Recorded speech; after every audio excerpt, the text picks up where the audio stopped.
प्रिय विद्यार्थियों, आज के वीडियो में हम लोग प्रश्नावली 1.1 अर्थात जो संख्या पद्धति का पहला प्रश्नावली है उसके प्रश्नों को के हल के बारे में हम लोग पढ़ेंगे। आइए हम आज इसके दो क्वेश्चन को इस वीडियो में आप लोगों को बता रहे हैं। पहला प्रश्न ये कह रहा है, क्या शून्य एक परिमेय संख्या है? क्या इसे आप p बटा q के रूप में लिख सकते हैं जहां p और q पूर्णांक है और q शून्य के बराबर नहीं है। अर्थात यह कह रहा है कि हमें यह बताना है कि शून्य परिमेय संख्या है या नहीं है, ये बताना है। अगला कंडीशन ये बता रहा है कि अगर यह परिमेय संख्या है तो उसको हम p बटा q के रूप में लिख सकते हैं, और लिखेंगे तो p और q क्या होना चाहिए? पूर्णांक होना चाहिए, और q का मान शून्य के बराबर नहीं होना चाहिए। तो कह रहा है कि बताइए क्या यह है। तो आइए इसके हल के बारे में देखते हैं। छोटा सा इसका हल है, आप इसे समझिए। फर्स्ट क्वेश्चन का सोल्यूशन, शून्य एक परिमेय संख्या है या नहीं है। देखिए शून्य हो गया, शून्य को किसके रूप में लिखना है? p बटा q के रूप में लिखना है। तो हम क्या शून्य को 0/1 लिख सकते हैं, लिखा जा सकता है। 0/2 भी लिख सकते हैं। यदि हम इसका भाग देते हैं तो भी इसका मान कितने के बराबर आएगा? शून्य के ही बराबर आएगा। शून्य क्या है? पूर्ण संख्या है। एक क्या है? पूर्ण संख्या है। यहाँ देखिए शून्य क्या है? पूर्ण संख्या है। 2 भी क्या है? पूर्ण संख्या है। तो आप क्या देख पा रहे हैं कि p भी एक पूर्ण संख्या है और q भी एक पूर्ण संख्या है, और q का मान शून्य के बराबर नहीं है। इसलिए हम क्या कहेंगे? हाँ, शून्य एक परिमेय संख्या है। तो आप इसे अपने कॉपी में भी इस क्वेश्चन को जरूर लगा लेंगे। आप कैसे हल करेंगे? सबसे पहले लिखेंगे कि 0/1 0/2। अब इसमें लिखेंगे 0 और 1 0 और 2। यह एक पूर्ण संख्या है जिसमें q का मान शून्य के बराबर नहीं है, अर्थात शून्य एक परिमेय संख्या है। अब आइए हम दूसरे प्रश्न के हल के बारे में बात करते हैं। दूसरा प्रश्न कर रहा है 3 और 4 के बीच में 6 परिमेय संख्या ज्ञात कीजिए। 3 और 4 के बीच में 6 परिमेय संख्या।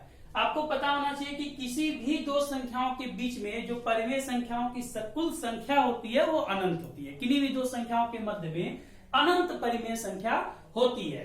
तो हमें 3 और 4 के बीच में कितनी परिमेय संख्या बताना है? इन दोनों संख्याओं के बीच की कितनी परिमेय संख्या बताना है? 6। आइए कैसे हल करेंगे?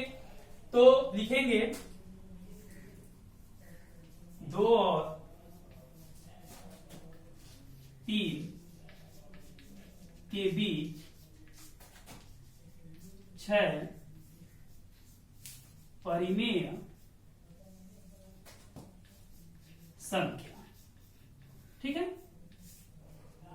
देखिए 3 को हम क्या लिख सकते, यहां देखिए 3 को हम क्या लिख सकते हैं? ये देखिए 3 और 4 के बीच में बताना है, तो हम यहाँ क्या लिख सकते हैं? 3 को 3/1। 4 को क्या लिख सकते हैं?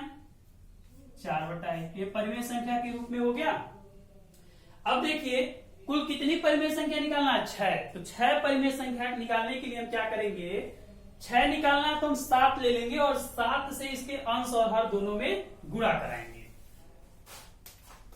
देखिए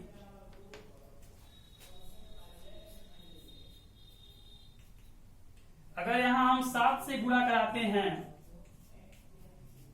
तो देखिए ये क्या हो जाएगा? 21/7 हो जाएगा, और यह 28/7 हो जाएगा।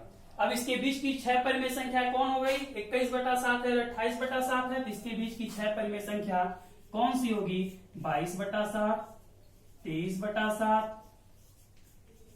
24/7, 25/7, 26/7 और 27/7।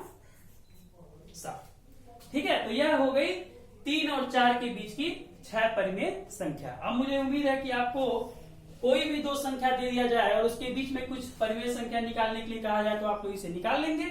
अब प्रश्नावली में जो तीसरा प्रश्न आपको दिया हुआ है उसमें भी परिमेय संख्या निकालना, आप ठीक इसी प्रकार से निकाल लेंगे। और जो चौथा प्रश्न है, जो मेरा कल का वीडियो था, यानी जो पिछला वीडियो है, उसमें हमने जो परिभाषा समझाया था उसके आधार पर आप चौथे प्रश्न को हल कर सकते हैं। इसी के साथ प्रश्नावली 1.1 आपका संपूर्ण होता है। इसके बाद अगले वीडियो में हम अगले प्रश्नावली को हल करने के लिए कुछ महत्वपूर्ण बिंदुओं पर चर्चा करेंगे।